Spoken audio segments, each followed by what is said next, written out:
Thank you everyone for joining. So I will introduce everyone. Tonight we are doing marketing for professional service brands. So together with GA, and thank you all for coming. So my name is Kristin from Melotti, and I run a creative content marketing agency, and we deal with copywriting and help make words have an impact. Hello, my name's Arielle Bowers. I am the creative producer of Giraffes. We are a full-service video production and animation studio in Sydney. Good evening, my name's Kristin Hancock and I'm from Swatch Branding and Design Studio, and we create profound brands for business services companies. Hi everyone, I'm Mike Sandys, Managing Director of OddBall Marketing. We're an action-orientated marketing agency delivering leads through websites, social media, search engines and email. Thank you, fantastic. So tonight, what we're going to do is be going through quite a few points tonight.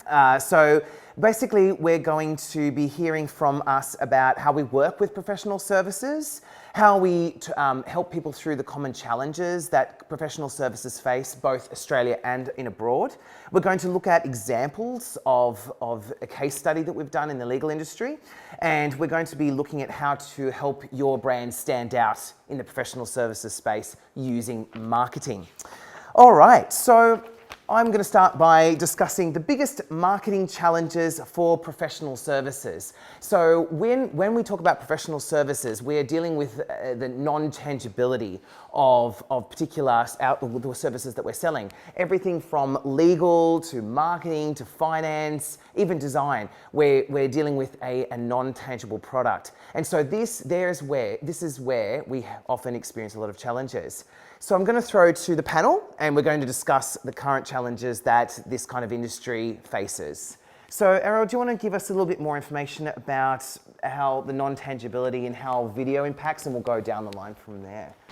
Yeah, absolutely. Well, I was even going to look at the next one, the lack of differentiation. Go for it. Well, when you're looking at services, a lot of times when you're going from website to website, video to video even, they're all starting to look exactly the same. And here you are trying to research a brand to go with, and when they're all looking the same, how do you know which one to pick? How do you know where to go?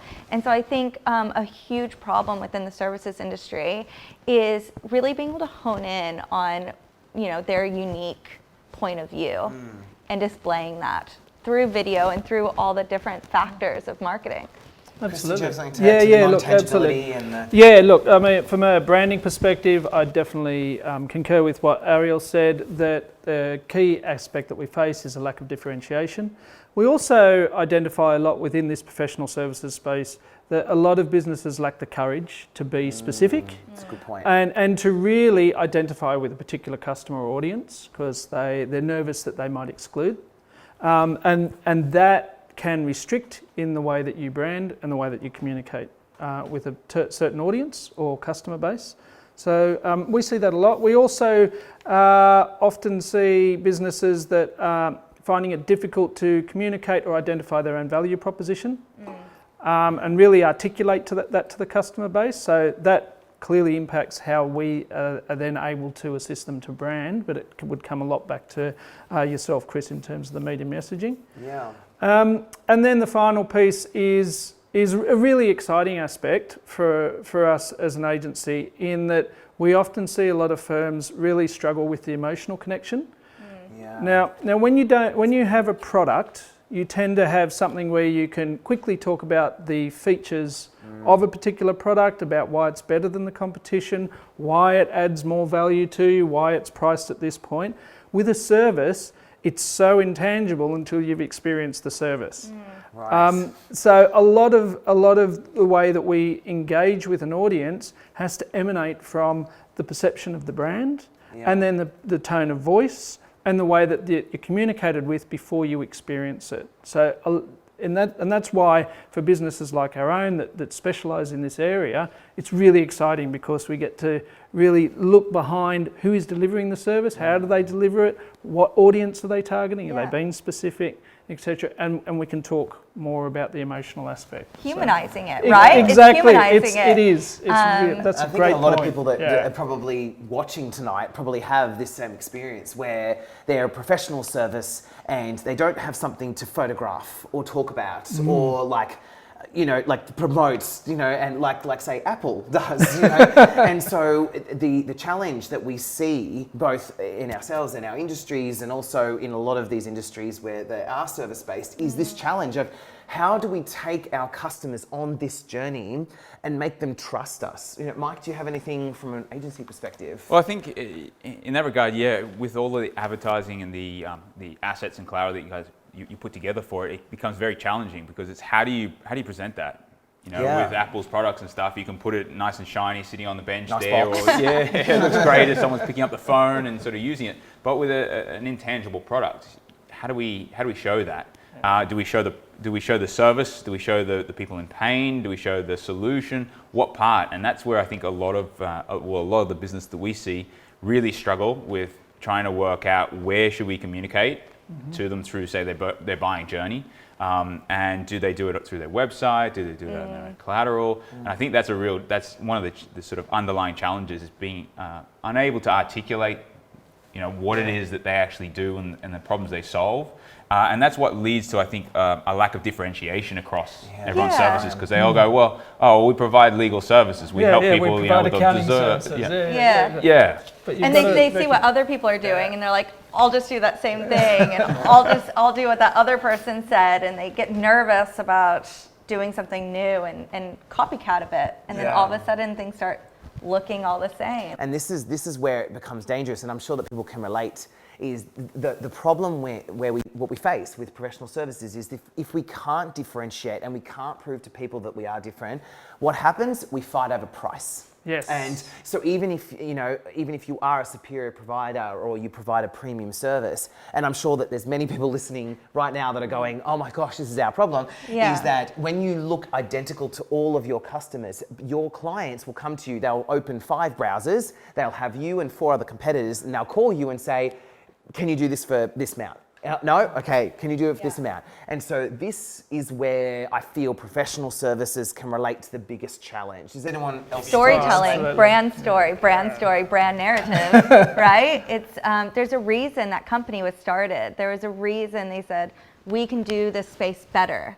There's going to be something about that brand, that reasoning, the driving force behind it, and utilizing that story and really putting it out there to the customer through brand, through video is going to be that differentiation, right? The biggest thing we see is commoditization. You basically take it and you say, that's the same product, everyone's offering the same thing, what's the difference? And the only differentiator is price, and it's a race to the bottom. And it happens in every industry. Like it's financial services, legal, even marketing. We see it all ourselves. And so this is the key: is that we need to help people understand that marketing, and like Arielle was saying with the journey and the storytell, is where we need to be taking more of a proactive approach as service providers, because Australia is very service provider orientated.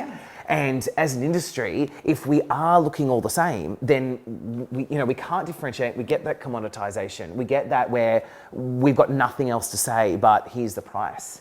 And so that's what we're here tonight to discuss, is how we can use marketing to really separate ourselves. So anything else on? I think the key one for us is to Kristin's point before, where if you look at courage. Because whenever we're talking with businesses, they'll come in and they say, look, I want more business. I need more leads. How do we get the phone ringing? How do we get more inquiries coming through? And when we go through and try and find out about their audience and their service and what differentiates them, and who do they want to attract, it's anyone and everyone. That's the default thing. It's like anyone, we just want more business, whatever we can do, the courage to be more specific. That's it, and so a lot of the time that we spend is really honing in on the exact audience that they do the best job for, that they can be a bit of a leader in, and that's where we focus. So that's what we see as a huge issue. Yeah, because mostly with a small business, you get nervous. You go, oh, I want to make sure I'm capturing everyone. What if I make it niche and then I miss out on Sally A and Susie B? But really, when it's too general, then no one's connecting, and you're losing everyone. Yeah. Right? So that's such a really important part of and this. courage. Like for me, as a copywriter and a content producer, this is another thing that they will say, we like what this brand does, copy them. and I'll say, but then you are literally them. Yeah. And so it's very important that, as service brands, we have to have the courage to say, this is where we want to play. This is what we want to sound like. This is what we want to brand like. And so this is what we're going to address. Yeah, let's go into the So fun, positive, and done with the negative. So the next slide, so we're going to talk about is what professional services should be doing. And so, let's open the floor. Let's just sort of have at it. So, Mike, do you want to start with what professional services, what we should be doing in this space to really capture that attention? Well. Sorry, I put you first. We'll throw to Kristin after, I promise. Yeah. Well, there's so many different areas to sort of focus on, but if we started off with just differentiation, which is kind of what we were already talking about, so we kind of sort of jumped the gun a little bit, but it is that point of everyone's going after anyone and everyone, and the more you can kind of get focused on a particular niche area or focus on a specific audience, the more you can do that, the more you can then refine your messaging about the specific pains and problems that that audience is having, which then means that all of your content and all of the advertising that we do to attract people, we're honing in on that exact problem that that person is having. Yeah. Or if we're using things like social media and stuff, we can really target that exact audience because we know who they are. Yeah. If you just go, okay, I just want kind of anyone in Australia. Okay, great. That's a very big campaign and it's a very expensive campaign. Yeah. But if people can get a little bit more refined about it, whether it's geographically, demographically, if they can just start to narrow in on that particular audience, that allows us to create a much more refined campaign that'll deliver. So you say get niche. Get niche, be brave to get niche. 100%, yeah. It's to identify an audience or a persona and really hone in on that person, and that's who you want to be speaking to the entire time. Well, from a video perspective, it's all about telling a story, right? And yeah, exactly. And a company, even if it's B2B, there's people behind a company. It's actually human to human, even if it's company to company. And I think a lot of people try to just push their brand. And you don't connect, you can't hug a company, right? You want to think about the person behind it, and you want to be thinking about who's going to be actually receiving this message and make sure everything's targeted to them and that you're really telling your story from a humanistic perspective, that they're actually getting to know you as a brand, as a person behind it. So the story, I think, is such an essential part of it.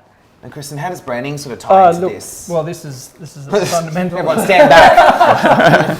So look, for us at Fontaine Swatch, the first thing we ask them to do is exactly what people have been expressing so far, which is to really, let's identify and understand who your audience is. I think we talked about that and we've probably been over that, but really be as specific as you can about that audience. The second thing, we need to identify what is the need or the problem that you are solving for that audience. Yep. And clearly articulate that. The third is when you are solving that need or problem, what is the value proposition that you are giving? Now, when you're doing a value proposition, there's usually two aspects to it. It's either you've got a technical advantage or a process-driven advantage that you can talk through that value proposition that sets you apart. Yep. But for the majority of service firms, it's actually about the way that you execute your service. Is it fast? Is it really heavily engaged? Is it agile? Is it actually that you're really cost effective? Yeah. There's a lot of services businesses that are out there that pride themselves on being a low-cost service provider, and that's an absolutely valid marketing strategy. Actually, to that's adopt. a good point. We should should say more about that. Is that it's okay to be a low-cost provider. That is your niche, fine. Yeah. so long as you aren't a low-cost and a high-cost provider, and then everyone gets confused. Yes, exactly. Sorry, I didn't cut you off, but I think that's a really absolutely. good point and to get that's across. that understanding what your value proposition is, so that you can articulate it. From a branding perspective, we take and absorb all of those aspects of your business and your brand, and our role is to create a preference for your service over the competition. Yeah. So what we need to do is really understand it, intertwine your value proposition, and then we've got to create the emotional connection. Now this is as I said, this is why we love branding with services businesses, because it's about the emotional expression that we can convey through your colour palettes, through your fonts, through the elements and the imagery that we use, because as soon as somebody has that first impression, they automatically get a sense of this is the type of service I'm going to receive. I think we all love doing services for that, right? Exactly. Because we have to, how do you turn this service into this Experience. So you really have to go out of the box every time and you think, what does this mean? What does this entail? How should I feel? What should they react to this afterwards? What kind of story are you building around this service? And with that, what's so important about that though is not just once you create that, it's the funnel, right? Chris, I think you could talk a lot about this, is once you create that, you're going to have a different, you're going to go a different message for each step. For each step of the way, and it's important that you're hitting the right steps. Yeah, and that's a big thing that I think professional services don't do, is that even when we define the customer, where are they in the journey? You know, like if it's basically they don't know about your brand or your service, then how are you educating them? How are you making them aware? And then if they're further down where they know of your brand but they know about every other brand that you relate to, how are you making yourself relevant and valuable? And then further along, when they've purchased from you, how are you using content to add more value, that they stay around? And this is very important for professional services, is that it's not just enough to just go, hey, we're good, or we're a good option. You know, surprisingly, everybody says that. Everyone. And so it's also about capitalizing on making sure that you're addressing your customer at each point in their journey. Yeah. Because that's, and I don't need to tell you anything, because if you actually think about how you consume, and everyone consumes services, like think about your accountant or anyone that you do, you know, it's not a, you know, you've probably experienced the same sort of marketing where you've picked your accountant because they've addressed a particular concern better than others. And so this is what we need to be doing. And everyone be thinking about your professional services when we're talking about these kind of things. Are you doing these steps, or are you falling victim to that price commodity challenge? So we like to think of it we use 3 descriptions. We say, are you unique? Yep. Are you relevant? Yes. And are you engaging? Perfect. So if you're doing those 3, then you are conveying your value proposition to your audience. If you're not, you're getting lost in the noise and lost in the competition. Yeah. Okay? Yeah. Wonderful. All right. So before everyone's like, yes. Okay. So what we're going to do is we're going to go through the 7 marketing mistakes that are common for professional services, because these are the 7 that we regularly see, and they are costing these businesses and these brands a lot in reputation, in conversions and everything. Yeah. So what we'll do is we're going to go through all 7, and then we'll address the problem and then go to a solution, and we'll talk from there. So the first challenge that professional businesses, do you want to talk about the survey, or? Oh yes, sorry. So we promised that we would do a case study to illustrate these. So I'll let Kristin. Yeah, explain. Look, so exciting. We at Font & Swatch, we actually undertook a survey recently where we surveyed a little over 100 small to medium legal firms within the professional services sector. And we looked at a range of different aspects, predominantly from a branding perspective, but also a lot of aspects regards to the remainder of the panel. So when we assessed them for their brand. We looked at the colour palettes that they were using. We looked at the fonts that they were adopting. We also looked at the elements and the imagery that they used. But most specifically, the bit that really captured our attention was we looked a lot from a distance through their websites. And we understood and took a view on the tone that they were adopting through their websites and their marketing, and also the messaging that they were undertaking, and whether that, from our professional perspective, was actually relative and engaging to their audience. Yeah. But I think what's important here is to state, because we've gone through this, we've had a chat about it, and we all said, this relates to all our It's- clients, yeah. all professional services. So even though we'll go through this as a case study, Yeah. I mean, I think you can all relate to this, but at least you get a good example of how it relates to law firms. But it's really relatable. It's relative. So we ended all up choosing, professional services. we had to choose a particular sector, and it just happened to be law firms. But as you say, Arielle, the conclusions that we were able to draw and the feedback that we were seeing come back through the survey, it was actually relevant. Yeah, applicable to. It's what we see in every professional services industry, and that we all the aspects that we all grapple with as well. Yeah. So we've summarised into 7. So 7. So the first common mistake that a lot of professional service businesses make is that they don't make their brand relatable to target customers. So, Kristin, do you want to start by discussing the stats? And a few of the stats. So one thing to note, we will actually distribute a slide deck. Yes. To That was the everybody. technical difficulty. Yeah. to everybody that attends tonight. So feel free to read through that. But what we found with the legal services profession, not surprisingly, we saw a lot of similarities. Yeah. So we identified that about 84% of those businesses that we looked at had a colour palette that included blue, white, grey, and black. Yeah. I can see it right now. And that was it. So that's 84% of them. Yeah, which is significant. It's a lot. Really significant. When you're looking across an entire spectrum, so we were they were the small to medium market, but they were servicing all different customer bases. We had construction firms, we had divorce lawyers, we had commercial, we had property, but all of the colour palettes, blue, white, grey, black. We also identified, when we looked at their fonts, particularly their logo fonts, we identified that 60% of the fonts used were 10 fonts. Yeah. So to put that in my world and my perspective, there's thousands. There's thousands of fonts that creative agencies can choose from. The largest proponent that we saw was actually Baskerville. Yeah. Baskerville's a beautiful font. It was actually it was used by the Bank of England. It's commonly used within professional services, common more towards the financial services sector. It's a very formal, staid font, so not surprising that it appeals to lawyers.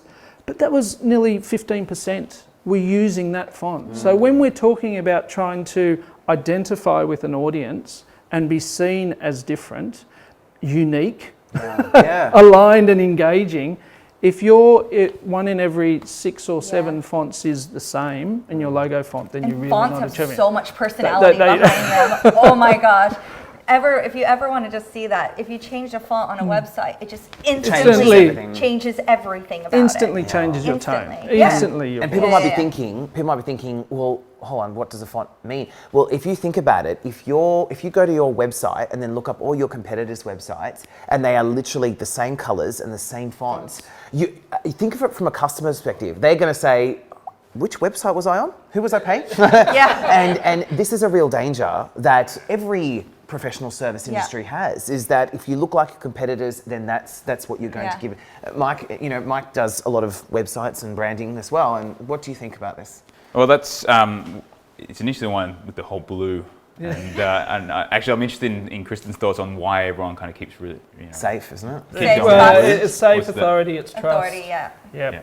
Which, in fairness, in the legal industry, kind of does relate what they're trying to do. Yeah, from an independent perspective, if there was one law firm out there and they came to us and said, we would love to brand, we're the only law firm, we would probably come up with the blue what they did. White, black and grey, and we would probably do something similar to a Baskerville. But when there's a lot of competition and you have to be unique, then you have to move beyond what is the stock standard answer of I'm going to be blue because I'm wearing a blue suit and a blue tie. And I think, and to Chris's point before, we all do that when we go and do a Google search, which we love from a point of view of generating leads. But the immediate thing that we all do is, you open up 5 tabs. Top 5 results, there you go. Like, I don't want people to do it to me, but I do it. see which ones load up quick enough, and then Yeah. you sort of jump onto them and have a quick look and go, nope, Yeah. nope. Oh, hang on. This The is initial impression. Interesting, a bit different. And so if you're seeing that kind of blue kind of same thing over and over again, and quite often, which I think we'll go into later on with the imagery and stuff, it's just this very bland sort of approach, you just straight away you switch off. Yeah. And for us, that's devastating because we do all this work to generate traffic. Exactly. Yeah. Leads And then coming you through lose to a it site, there. and then it's just lost, and so conversion rates drops, and that impacts our performance, which is something we want to absolutely avoid.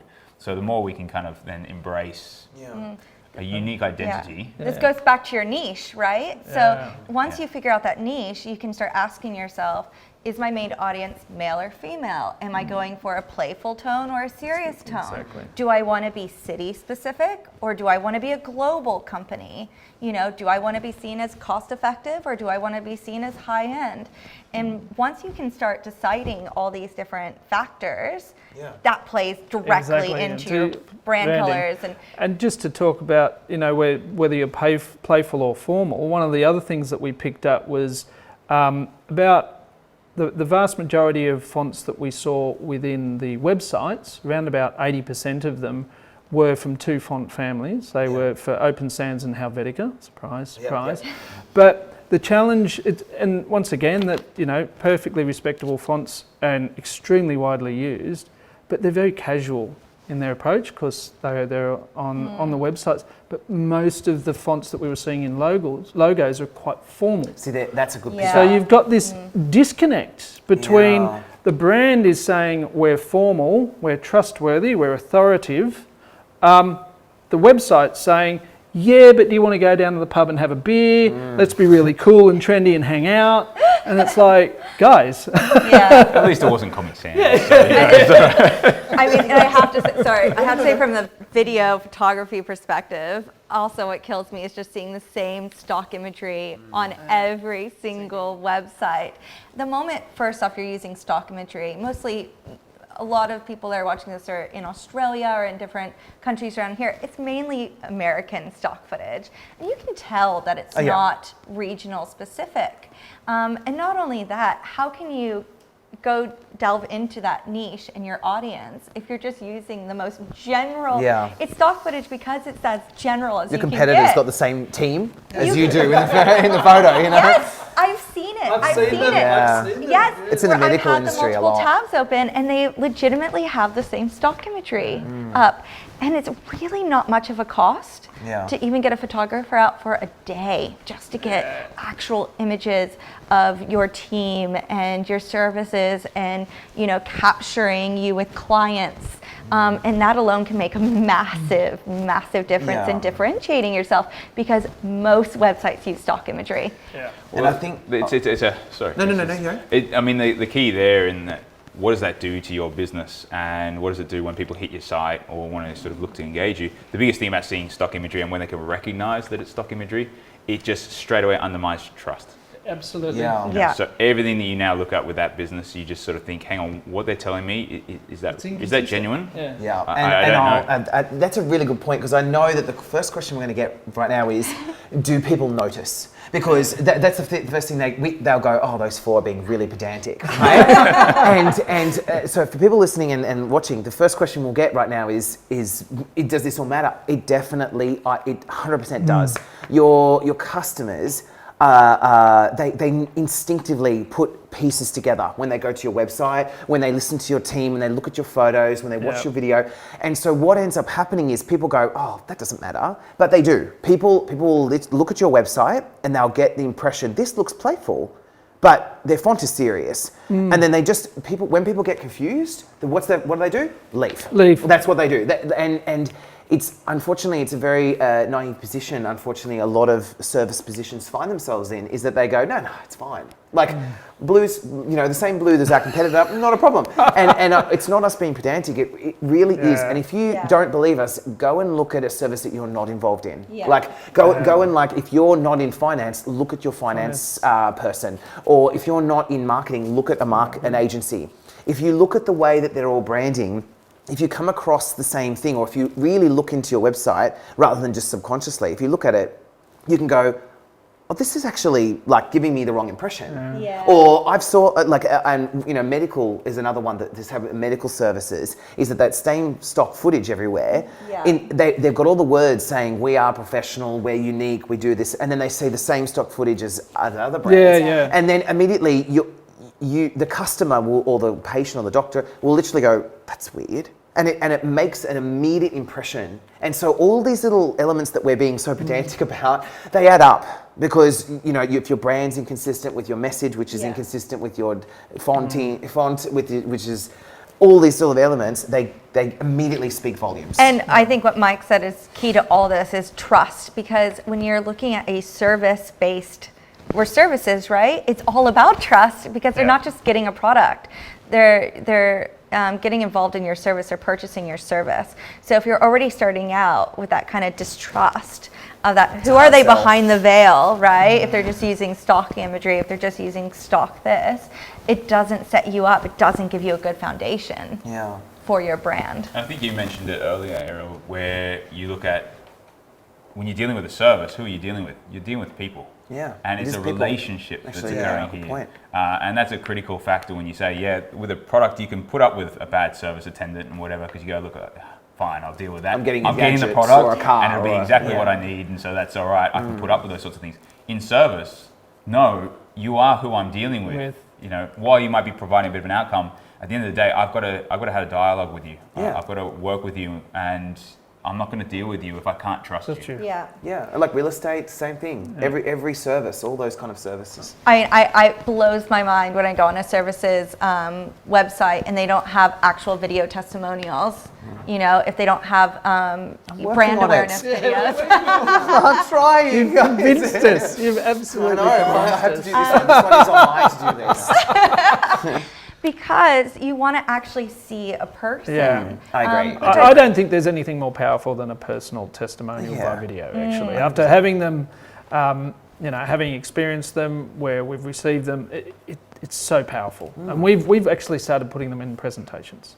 So we I did one send, for you. exactly. We send proposals, and then we have clickable links for clients to actually experience what it's like to work with Font and Swatch from one of our customers. It creates so much credibility and so much trust. When it's just a written testimonial, and a lot of people don't even get the photo of the person, it's just their name. It's like, how do you trust that? Oh, I don't know if they wrote that. I don't know who that person is.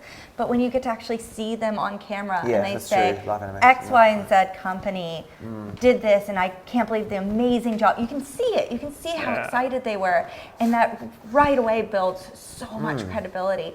But that's also why you should have a brand awareness video, because it's all about your story and your people and putting the human, you're actually putting those individuals in front of the camera and saying, this is who you're dealing with, and instantly creates that connection and builds that trust. I think your point though with testimonials too, just for everyone to sort of remind ourselves that there's different levels, and so I think if you looked at it from a video point of view, that is gold standard. If you can get a good quality video testimonial, you can't beat it from my point of view, especially when we're doing advertising and look at conversion rates. Like, people will watch that and they'll really connect with it, and they'll you don't get much more authentic or genuine than what you can present on video, but it's not always that easy to get. And so so that everyone doesn't look at it and go, oh great, I can't do that, oh well, I won't bother.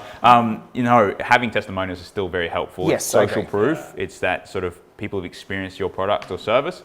It's a little bit more challenging these days in the sense of standing out, because there are so many different review services and stuff. So we're seeing more and more testimonials out there, and so you start to kind of go, oh, can I trust it? Can I not? Still better than not having. Is absolutely. If you don't have any, then people are going to look at you and go, well, hang on a second, not one good customer can kind of say something nice about you. Okay, hang on, this is even worse. I mean, I don't like promoting anything outside of video, because you could do this as a video. But I think if you have to do written testimonials, doing a case study around it is very important. Agreed. So you have that written testimonial, but then you explain how you actually help that client, what services they went after, what their pain points were, and then how you solve them. And then you see the testimonial, and it makes it all more tangible, and it really gives that face, but we also could do that in video, then it's even more But powerful. it comes back to the why. And the why is when we're a professional service or when you're a professional service brand, it's an experience. And people are reluctant to go with you unless you explain how you do help them. So good with this one? There is only one other point. I think people need to be aware that there's as much that a human will absorb subconsciously as they will consciously. So, and when you look at your own brand or when you're looking at another professional service, you'll absorb a lot consciously about what it is, but then what is going on in your subconscious, that's what picks up all the inconsistencies. So you may not initially notice it and see it, but where I was talking about the difference in fonts or the sameness in colours, you might scan through things and go, oh, I didn't really notice that. But your subconscious has picked it up. And then when you come to make a decision on which professional service you choose, all of those little pieces of the puzzle are just adding up. And then it plays a big influence on it. And I think people should be aware that's why we talk so much about all these aspects. little bits. It's all these little pieces because humans are humans at the end of the day. If you want to read more, read the Blink by Malcolm Gladwell, and it basically captures that exact point where in just an absolute snapshot, we just get this subconscious. Our subconscious works so heavily at understanding things that actually within a split second, it will make a better choice than what we will consciously do. That's a good point. Yeah. Actually, there was one more that I wanted to mention is that from this case study, we found that law firms were branding for other lawyers. And this is a mistake that a lot of professional services make as well, is that we write to basically ourselves rather than, it happens all the time. Talk about that one forever. Right? And think about your own brand right now, is your website written for, and just because this is a case study about lawyers, is that a lot of brands, professional services do this, is that jargon gets used and it's like, this is what we want to display to almost our competitors rather than our customers. And it brings us back to that courage element where do we have the courage to say, we're not going to be like every other service agency that says, this is how we talk. Is it, can we say, look, we understand our customers don't talk about superannuation all the time, or they don't talk about, all that. And so is it okay to us to just directly talk to our customers so they get it? And this is something, Arielle. We deal with this all the time. And I'll have Video script writing. I'll have clients come to me and say, oh, we're really nervous about doing this video because you're not going to understand it. So how are you going to do the video? And I say, that's the problem. Well, if we don't understand it, how is your audience going to understand it? And it's that big moment. It's a light bulb moment for them going, yeah, that's true. And also, how are you going to hook them in as well? Yeah, it's not just, hey, this is about superannuation, and they'll go, it's about, being bold enough to say, okay, how can we relate this to your lifestyle or something that you get? It's exactly. It's you need to remember that you're in this day in and day out. You understand all the jargon. You understand how exciting this product is. You know how life-changing it is. You're like, why aren't people getting this, right? So it's really good to just step into your client's shoes and say, what are they thinking about? What are they worried about day to day? And how can you capture them through that, right? Big time. And making sure what you're putting out there is relatable to the audience you're going after. And that's essential. I scare clients daily with my writing because what I'll do is they'll say, here's the message, right? But being scared I think is a good thing. And it's because I will say, okay, this is how I would communicate this landing page, or this is how we should write your socials. And they'll go, but we don't, that's not like, we can't write like that. And I say, well, hold on, wait a minute. Think about your customer. And they'll go, oh. And I did this for an interior designer company recently, is that they said, we do interior design. This is, we want to do 3D modeling. And they said, we tell all of our clients about 3D modeling. And I said, think about your customer right now, because this is how you call 3D modeling. What does a customer think? And they said, we're thinking about a home. And I said, think about what they actually want from this service. They want to live in the home before they actually build the home. And they were like, oh my gosh, that's brilliant. And I was like, yes, because they never would have thought of it that way. They just thought 3D modeling, we do 3D modeling. But really what it is we can show you your home in digital space that you can interact with before we go ahead. Clients don't care about the time or money you spent putting that product together to create the 3D modeling and all the tech They don't behind want to it. know, but they shouldn't. They shouldn't need to. They shouldn't need to. They want That's to know not how their it's going to issue. serve them. And that's what's important to put out there. That's such a important Oh, big time. And they were all But like, I think we could stay on this one. oh, yeah, sorry. Yes, I agree. Arielle's like, And this is the whole panel. This is the whole panel. Well, the other thing though with the content side of things in particular is, and talking about storytelling, is that you can start off at a sort of a higher level, easier to digest, so that it appeals to everyone or appeals to kind of the core people you're trying to talk to. But with different services, like we have some clients, like particularly engineering companies, where they go, well, the person who's buying our service or our products is another engineering firm, and so they want specific details. But that's okay. And And then that's good. and that's where you can then have that information in there, but it's not what you have scattered throughout the whole place. Yes. Yeah, exactly. And You know, there's also a that point connect. on the customer journey when they want to test your expertise. So there's the initial convey where you're trying to convey this is what it's like, this is the emotional response that you'll receive by working with us, these are the values that we adhere to, this is the experience you'll have. And that can actually be quite a high level, perceptive storytelling experience. But then as they move closer to, yes, we're going to buy, the technical side can really come in where you can show, we do back this up with a lot of technical knowledge. You have to earn that trust. Yeah, first to get in absolutely. there. Are we all good? We're really passionate. Yes. Okay. So, the second mistake that professional service brands often make is that a lack of unique tone and personality. Now, Kristin, do you want to talk through some of these stats? Look, absolutely. And I think we've probably covered a lot of what's on this slide in terms of one of the things that we experienced within assessing, particularly on the websites for these law firms, was sameness. Yeah. So, if that's a word, but they were very much so, their tone was very similar. The way that they expressed themselves, the language they use, lawyers absolutely love them to death, but they love copy. Yeah. And a lot of it. So they tend to write a lot for themselves, thinking that that's what the customer needs. Yeah.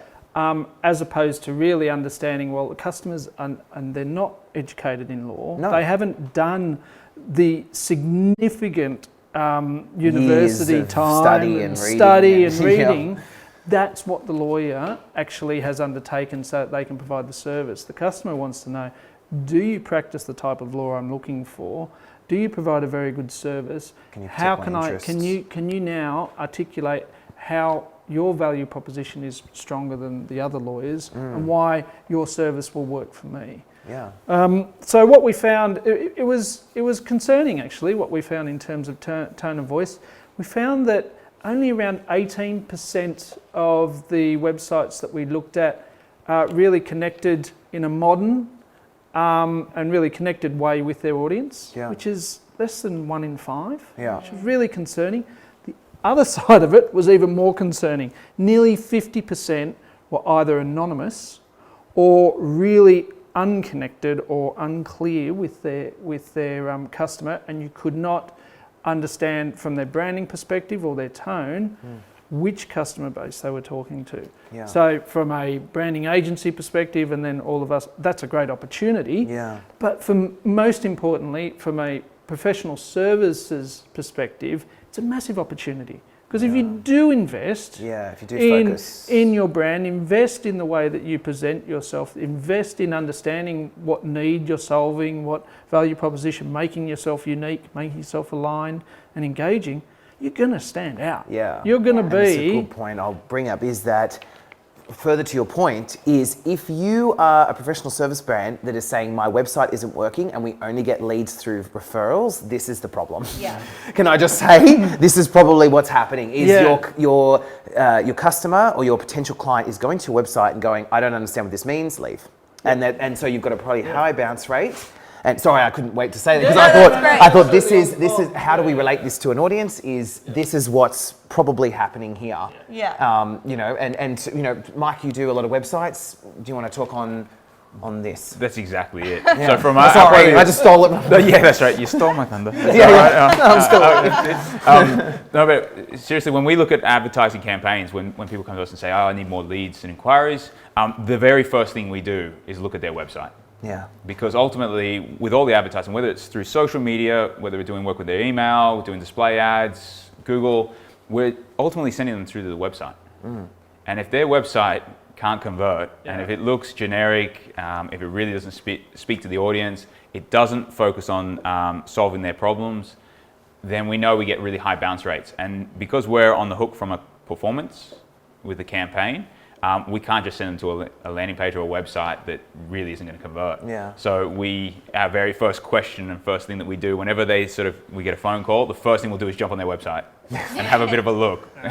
Before we've even finished the phone call, we'll be like, okay, we can help you. It looks like you've got a good foundation here. Or actually, we've got a little bit of work that has to be done before we can really get a campaign working for you, because we're just going to burn money sending them to what you've got at the moment. And on what you're saying, it's really exciting that you're a very referral-based business, and you think, that's why. That's good. However, you could be a referral-based business and get leads from your website. From your website. Yeah. So, it's actually about realizing that you could do both. Yeah. And you should setting do yourself both. up for success for both channels of leads. Absolutely. I'm mindful of time. So that was a good one. Okay. So the third problem that Arielle's going to jump on this one, I think, majorly, is that they don't use video content. And this is something that, as Arielle has already said, is that video allows you more insight than a lot of different media. So Arielle, do you want to jump in? Well, to go on to our law firm case study that we're discussing, essentially,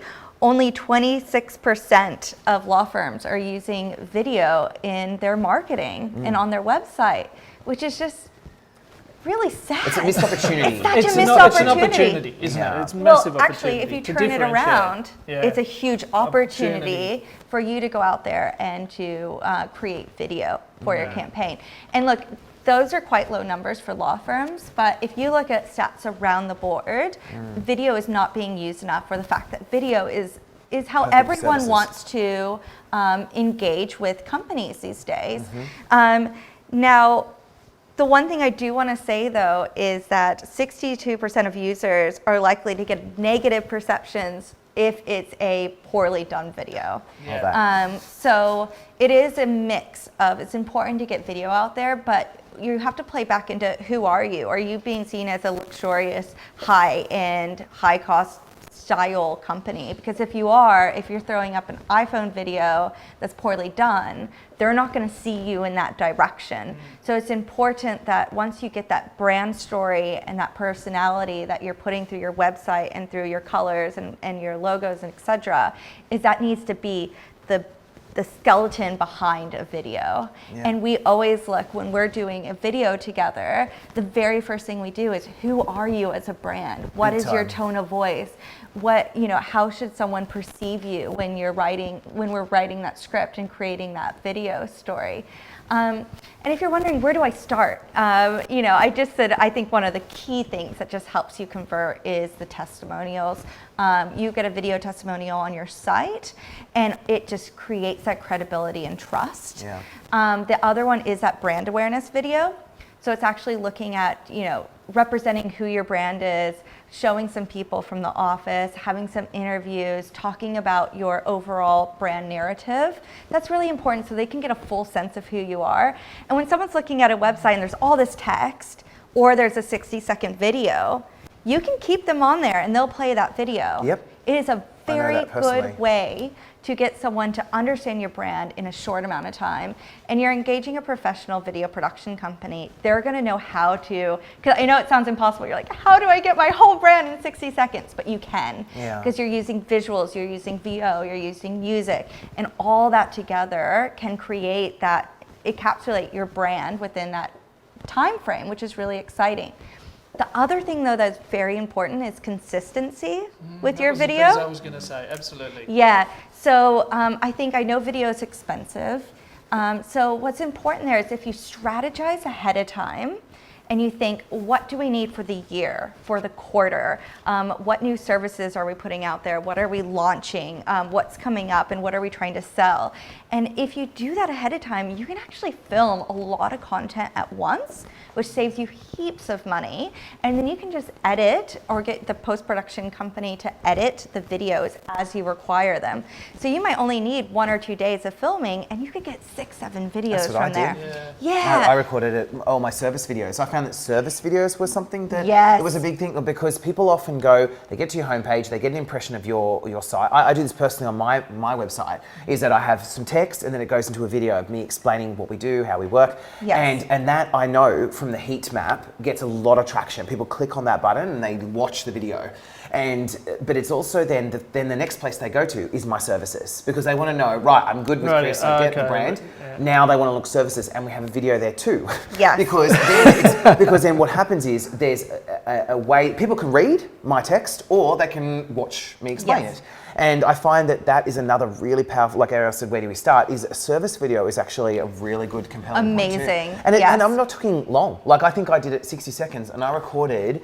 I think I recorded. You don't want it long. No, that's actually, no. that alone is important. I think I did 8 in a day, and I was just getting them out, and then they edited them, and they were up, and it was a great cost on those kind of things. And so, with your professional services, are you giving people that ability to not only read but watch and listen and experience the way that you're going to approach them? People feel a bit more connection with video, I feel. But even if, let's say you're a bit of a nervous Nelly about being on camera, and you don't want to be that, you think you're going to actually affect like us up here.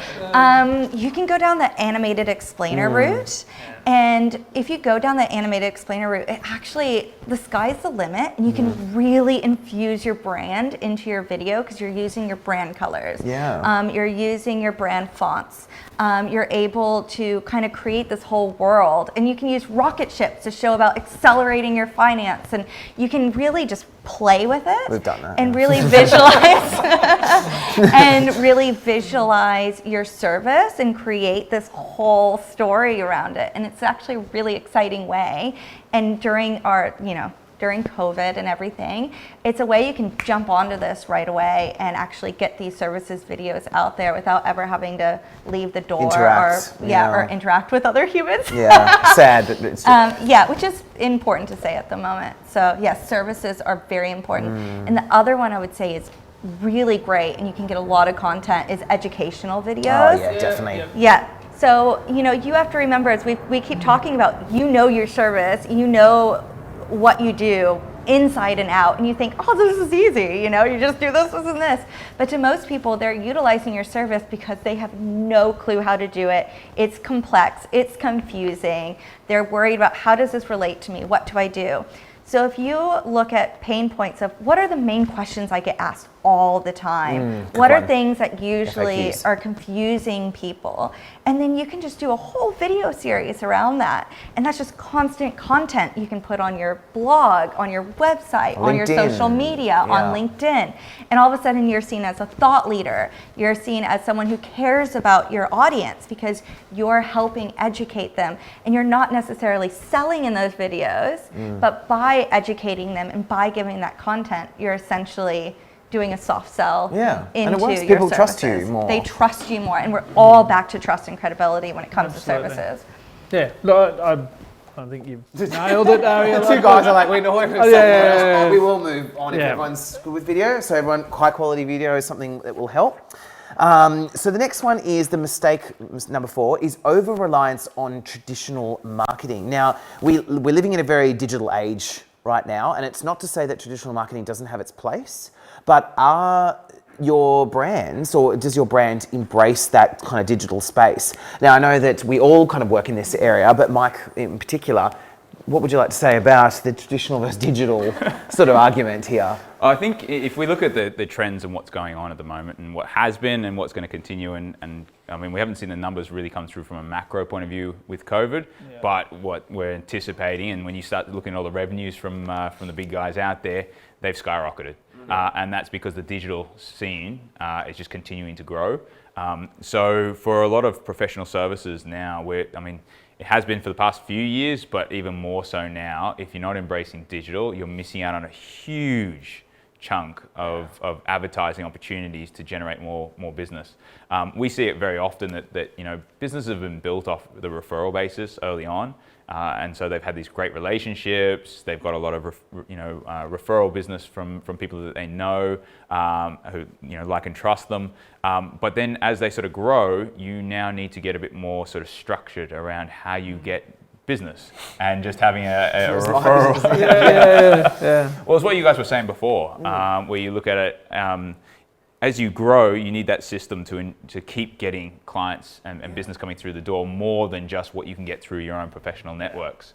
And that's where we often find two things happen. Either one, businesses tend to go back to the traditional channels and think, okay, well, what about all this print collateral and things that I put together, which is not a bad thing, by the way. Yeah, it comes traditional in, has a space. It does, absolutely. And from the chart, which everyone will see once the slides go out, is that it's not that traditional is kind of dropping off and digital's taking over. It's just not growing. Exactly. So traditional is kind of continuing where it is, but then digital is obviously where the growth in advertising, and advertising is growing. It's a very competitive world out there. Yeah. It's evolving too. It's evolving. Absolutely. But if you think about business and sort of the competition, what's going on, and how easy it is now for people to get into business, especially around a lot of professional services, where a lot of it's knowledge-based. It's not the actual infrastructure for the business. It's just what we have in our heads. And so it's not hard for someone to sort of jump out and go it alone. And so with that, you've got to have really strong, solid advertising campaigns and stuff that are generating that business constantly. And that's kind of the competitive edge that occurs when you've got that system set up to keep getting the business. New people can come in and they'll come and then they'll go. That's the I guess part of the whole attrition rates that we see in business, where 3 years, 5 years, people are in it, they're trying, and unless they start building systems around their marketing and generating leads, it's just not sustainable, and so then they sort of drop off. And so those really good, solid businesses and the ones that are growing are building good quality, ideally, digital campaigns. And I think go ahead. No, sorry, I was just saying, I think everyone that's probably listening can relate to this. I think that was a really good point, is that if we're, as professional services, it's not hard for competitors. There's low barriers of entry. And so having this digital space working for you as you grow will kind of future-proof you. And if you're not doing this is a really important insight. Sorry, Arielle, go on. Oh, I was just going to say how, mostly if you're a small business or a medium business, being agile and really just jumping into digital and really playing off of that and saying, what platforms fit that audience member that I said, and how can I utilize that? And it's a really exciting time. Oh, it is. Because you can compete against the big companies. It's not back in the day where you're paying huge money for a TVC and you have to put all this advertising behind this one 30-second ad. Now you have Facebook, you have YouTube. You use AI. You can use AI. You can use so many different things that is accessible to everyone. And yes, that makes it a little bit more competitive. But that also means you can get out there as well. And if you're focusing on all the messages we've said about creating that personality and that niche and really making yourself unique, you will stand out by having consistent, advertising on this digital space. Yeah. But I also think, so a lot of professional services businesses do get a lot of business from referrals.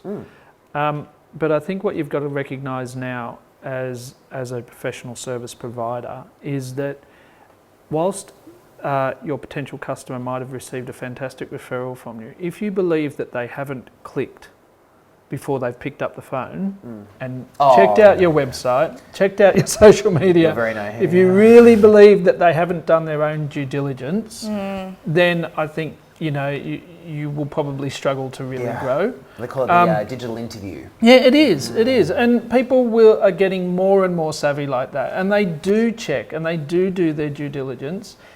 There's nothing better than having both camps covered. Yeah. There's nothing better than getting an awesome referral, preferably preferably video, but backed up by amazing online presence. Yeah. And then, a whole new, doesn't have to be new, but a whole marketing arm that's working for you in the digital space that has that consistent tone of voice. Yeah, and think about how if you're a professional service business, think about how you as a customer do your search. So like remove yourself from your industry and think about how you approach other professional services. You do exactly the same, right? Yeah. Like as in when you're going to hire a real estate agent, for example, right? You would never just go to the first one and go, see what happens, fine, right? yeah. And you search everywhere. You look at their reviews, their videos, their previous listings, right? All of that you do. But then unfortunately when we get into our businesses, we think, no, people just look us up. Or like people just refer us and they'll go with us.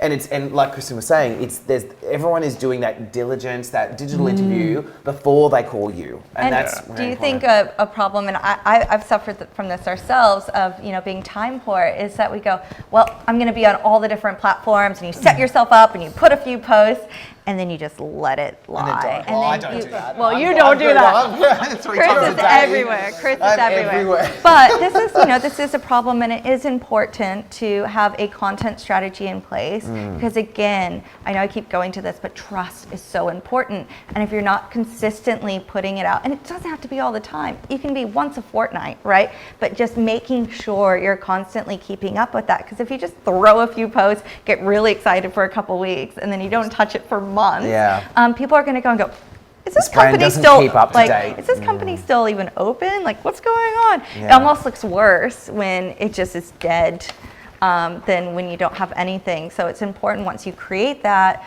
to kind of create that content strategy. And you can do everything in a day. Just one day, sit down and make 5 different posts, and that can keep you going for a while. But consistency is so important when it comes to this. Good with traditional versus digital? I was going to say, well, that being said, I guess this is the as we get kind of to the real sort of meat of the digital side of things, and what are the really big benefits out of going digital and really embracing that as a marketing channel. Some of the things that we love so much is, we talked earlier about audience, and that's where digital works really well compared to a lot of other traditional advertising mediums, where you kind of put this sort of blank canvas or this broad marketing activities that target everyone. If you look at billboards on the side of the road, for instance, it's like anyone going past. Well, of that, how big's your actual customer base ROI, or potential people to use your products or your services? It's so small, and yet you're spending to get in front of all of those eyeballs. Whereas when we look at the digital side of things, if it's social media, we can profile people based on demographics, psychographics, and we can sort of target and refine those audiences that we want to speak to. If we look at it even from a geographic aspect, we can kind of really refine the audience. On search, we can do the same thing. We can look at it from a geographic point of view. We can look at specific keywords. So it's not just I'm looking for a lawyer, but I'm looking for a divorce lawyer, family lawyer, those sorts of things. You just refine it that little bit, and you can go further again. We say, look, I'm looking for a divorce lawyer in Hunters Hill.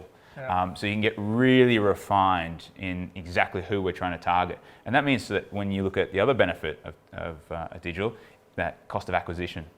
Exactly. When you get really specific around the type of audience you're looking for, and you're only paying for that, they're most likely to convert, because they realize, and as your website, your landing page speaks specifically to that audience, when they hit the site, they go, I'm in the right spot. These are the people that can absolutely help me. And so then they're gonna convert into a lead. And so your cost of acquisition drops dramatically because we're appealing to less people and your cost per click might be up a bit, but as you say, the important metric is the cost per acquisition. So it's how many of those, because there's no point having 1,000 clicks if one of them then converts, because that cost per acquisition is pretty significant.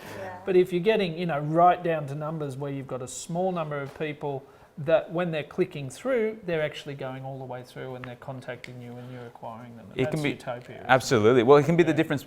It's the make or break between a campaign working or not working. And it also means that when you look at all your competition, the better refined it is and the better the conversion rates, you're right, you can spend more on that cost per click and still be more profitable than your competition. And that's where the real magic is. So we can run, we run ad campaigns for lawyers where it's $30, $40 a click. That's per click. Per click. Hang on a second, how are we going to make money out of that? Exactly. That hurts. But if you look at it from a landing page, like a traditional landing page or a common sort of generic one, you might see a sort of a 5% conversion rate. That's 1 in 20. So you look at your cost per click at $30 and then multiply that by 20. Like, okay, right, I'm spending $600 here on acquiring one inquiry. Yeah. And you go, that hurts. Yeah, that's a lot. Whereas if I was to then say, well, actually, instead of spending, trying to go after that many people, if I had a better converting landing page where I can convert, let's say, 1 in 6, there's $180 to pick up a new lead. Well, that's now, actually, you know what? I can afford to do this. And in fact, I can afford to spend $40 per click. And guess what? My competition can't. And so now I'm ahead of the competition. And that's the beauty in terms of digital, because you get that refinement. It's not like, oh, I just put 10 grand in and then I'll run a newspaper ad for the weekend. I hope that it works. No, you've got this thing running all the time. You've got people specifically looking for a key service. And you're talking about the setup. What I find really exciting, mostly when you're putting your own money in it, you're putting your business's money into it, is that the quick, agile A and B testing, right? So if you're putting up a billboard, you're like, hope this works because it's there for a month, right? It's stuck there. Oh, didn't realize that pole was covering it, But with digital, you can put up A and B testing and you go, this one's not working. And instantly the money goes towards, B. And you can see exactly what's happening and change and shift your costs to fix what's actually showing you because of the reporting that's coming out. The such smart reporting. You're seeing exactly who's clicking and what's happening. And you can be so quick about updating that and utilizing your money to the best of its ability. Absolutely spot on. That's one of the things that we love. In any campaign that we sort of run, we will absolutely run multiple campaigns, multiple ad groups, multiple ads. And while we use our best marketing knowledge about scientifically what would work, is it's that balance of art and science in marketing. Even when you sort of know, okay, that ticks all of the boxes theoretically. It's not until you put it out into the marketplace that you realize between 2 or 3 different ads, all of a sudden it skews one particular way, and that's great. And the joys with digital is we can test that and know that that's working versus traditional ones where you go, I've just got to pick which one I think is going to be the right ad, go out there and hope that works. And it's amazing just how much you see the skew where one ad will perform at double, triple the other ad. No reason. And that could just be different font. It could be different. It could be different. It could be a different tagline, and that's why we're talking about how essential these small things are. Because when we're talking about this one moment where they're looking at this, they're looking at that one bit of content, that one image or video that's playing behind, the colors and the font. And that's how they're deciding, am I going to click on this? Is this someone I want to learn more about? It's based on that second they're looking at that as they're scrolling through or seeing something. So, Good? Good. Okay, so the 5th mistake is inconsistent messaging across all channels. And many brands are actually guilty of this. And so what I would say as a copywriter, from the copywriter perspective, is making sure that what you're saying across all of your channels, because a lot of brands today are omni-channel marketing, where we're using Facebook and LinkedIn and Google My Business and our website and all these platforms, is making sure that everything is consistent in the way that you present yourself. Because it's the biggest failure that you'll get as a brand, as a professional services brand, is when people see one thing and then they see another thing and they go, is that the same brand? And then you lose them. And it's so detrimental because you can do so much work trying to get your website right or your socials, and then it takes one post and it's like, is this the same brand? And we all face this. And we've talked about it. It takes so much longer to get somebody back than to win them in the first place. You set up your brand, you do all these great things, and then it takes one mistake, and we've all seen it. And so it's really, really important. And as the research has shown, is that 33% revenue increase attributed to brand consistency. But it's also another interesting thing I found from this was that inconsistent branding doesn't just impact your customers; it impacts your employees' morale as well. This is something that I think professional services don't take into account, is that it's is looking at, it's not just how you're portraying it to your brand, it's also how you are, to your external customers, it's what you want your internal customers to think. Because if they can't understand your brand, how are they supposed to portray it to an external audience? And so this is what we're dealing with here. Well, you're talking about a people business, aren't you? So, I mean, consistency. I mean, for us, without consistency, you don't have trust. And if you don't have trust, your ability to be, I come back to it, unique, aligned and engaged, you've got no chance. Yeah. So really for us, it's about ensuring that there's consistency with the way that you're putting your messaging out there, but it's internal and external. Of course, the most important people to your business are your customers. If you're a professional services business, the second most important people to you are your people. Yeah. And if you send inconsistent internal messages or external messages about your brand, particularly your tone of voice, then you're breaking that trust, and you've really got to be aware of it. It's key, absolutely key. I might just keep moving, is that all right? Yeah, Yep. yeah. Okay. The sixth mistake. This one's probably the hardest one to talk through because it's quite similar visual. Branding. Yeah. So yeah. The slides are obviously out here, but like the similar branding is a very I think we did cover it earlier on in the piece as well. Is that just having looking like all your competitors can be the biggest backstep that you can make. And like Kristin's probably the best one to talk about this is. Yeah, look, absolutely. The slides, when you get them, we've actually done a really simple visual on from the law survey. We were able to just mock up what the average legal brand looked like, and it's, as we mentioned before, was blue, black, grey, white. It had Baskerville font, but it was a mixed font for its web page, and there was mixed tone of voice. So there was we're the legal brand for you, but quick, buy now. You're going to get really a giggle when you confusing. actually look at it. 'Cause you're going to see it and go, I've seen this before. And it's a complete mock-up. It's not anyone's actual website. But when you see this, you're going to say, I've seen this brand. Because they've been so and it's so the same. It's very much what came across to us was just the sameness of it, which was a huge opportunity for that professional services stream in law firms, but it's also the same across many.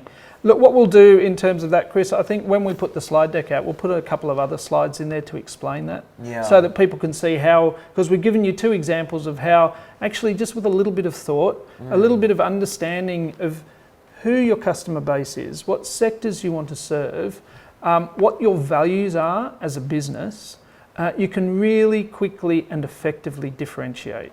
And it touches on all the aspects that we talked about in terms of the colours that you might use, the fonts you might use, the brand imagery, the tone that you adopt, everything down from. I mean, I love the mock-up that we did of the generic brand, where the imagery of what you've got, and you see it all the time. It's a stock image of a city, a cityscape, somebody sitting in an office, looking out a window, contemplating. I have no idea what they're contemplating. I don't even know whether they're the professional or whether they're the customer or whether they're happy at the service they've just received or whether they're not sure about what's going to come next. Yeah. So this is where consistency is not a good thing. But not consistency with your not competitors. consistency with your competitors. Yeah, you want to be absolutely. consistent with your own brand, and so adding that touch of colour. And I know. Well, let's just talk about one of them. You can. Well, I mean, my brand, right? So what I find is in my industry is a lot of copywriters all look the same. We're professional services like any other.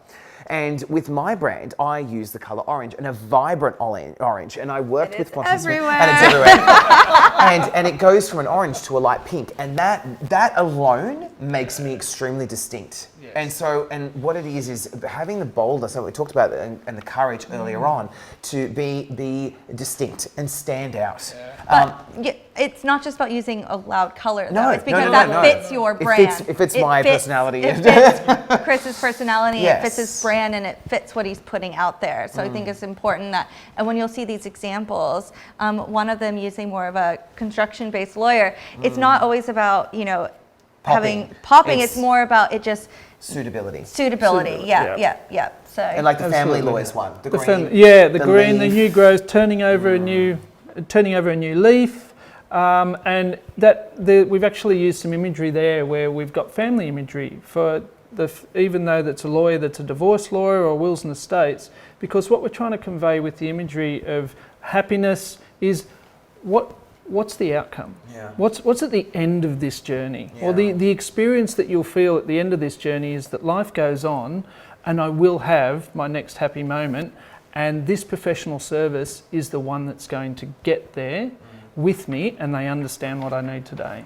Yeah. And would you pick that generic blue, black, gray one that has a man staring out at a cityscape, or would you pick the one People are that's thinking, oh my gosh, that's me. sorry, or would you pick the one that's, you know, green and showing what you could become if this journey turns out all right, and how this service is going to help you? Your mind instantly in that second that we talked about, like the book Bling, it's going to see that and go, oh, they get where I want, who I am, and they get me, And they remember you. and yeah.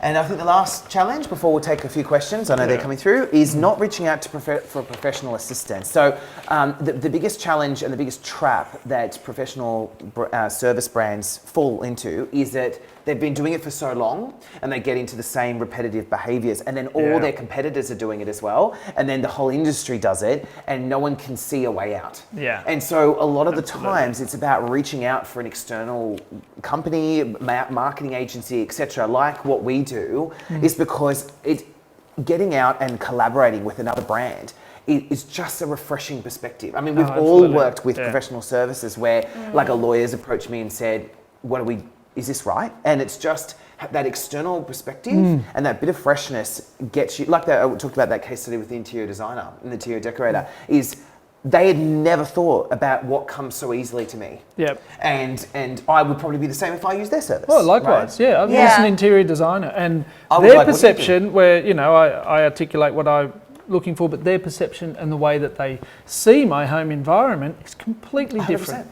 And you know, so using the experts, as you say, is absolutely, it helps you on that journey that you've got to go through to really understand who your customer is, what need are you solving, what's your value proposition, and then how do I convey that to the audience. I mean, we understand the importance of that. We reach out to each other and to other individuals all the time saying, how is this being perceived? What are you getting from this? What feelings are getting emoted from this, you know, and having that constant check-in, because utilizing someone, you know, you understand your company, you understand it inside and out, but we understand our craft, and we're able to take what you know and love and are invested in with your company and really help churn that out into something that your audience will get and love and have that same passion that you do. And I think that's what's important, is that collaboration, is that truly collaborative approach towards it. Because working together will get you to a nice area. Yeah, and look, and I think one thing that we've talked about in the past, and we always say as a panel, is there is a professional service out there for you and your business, regardless of whether you're at startup or whether you're at a very mature business, high growth, something, or a business that's just looking for the next accretive step.